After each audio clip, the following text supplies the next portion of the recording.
Hello बच्चों, let's read the question. What do you understand by simple harmonic motion. तो इस question में हमारा की कॉन्सेप्ट जो यूज होगा, की कॉन्सेप्ट है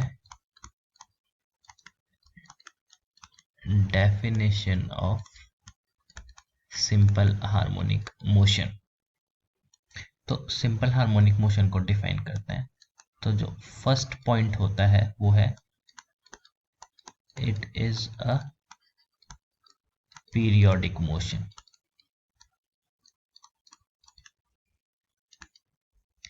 एंड जो सेकंड पॉइंट है वो है it is a to and fro type of motion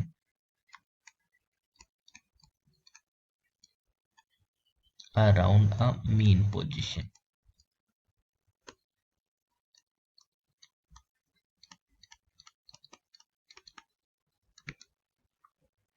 और जो सिंपल हार्मोनिक मोशन का थर्ड और लास्ट कंडीशन होती है वो है the restoring force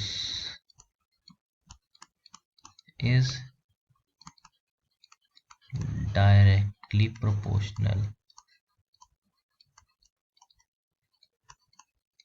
to displacement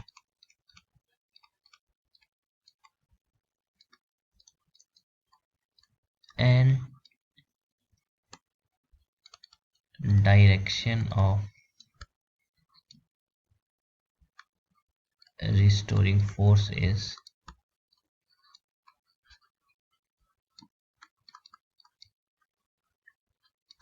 opposite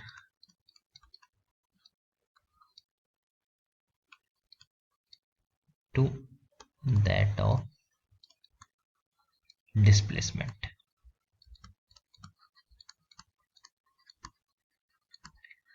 तो यहाँ से रिस्टोरिंग फोर्स का फॉर्मूला हो जाता है F is equal to minus k x. So simple harmonic motion एक पीरियोडिक मोशन है और एक टू एंड फ्रो टाइप का मोशन है around the mean point.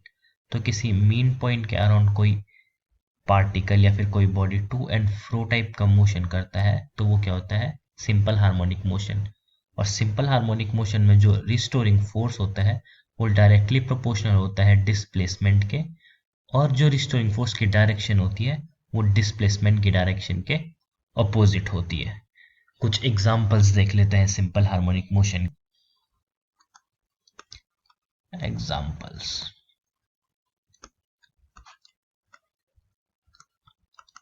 Motion of a bob hanging with a string। तो ये कोई स्ट्रिंग है और ये कोई बॉब है, तो ये जिस टाइप का मोशन करेगा ये भी क्या है, सिंपल हार्मोनिक मोशन है। और जो सेकंड एग्जांपल हम ले सकते हैं वो ले सकते हैं motion of a spring mass system.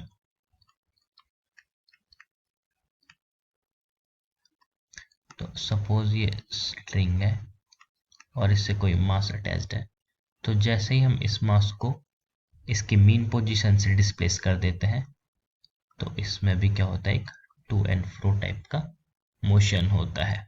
So these are the examples of simple harmonic motion. So this was all about simple harmonic motion. I hope you understood it very well. Best of luck.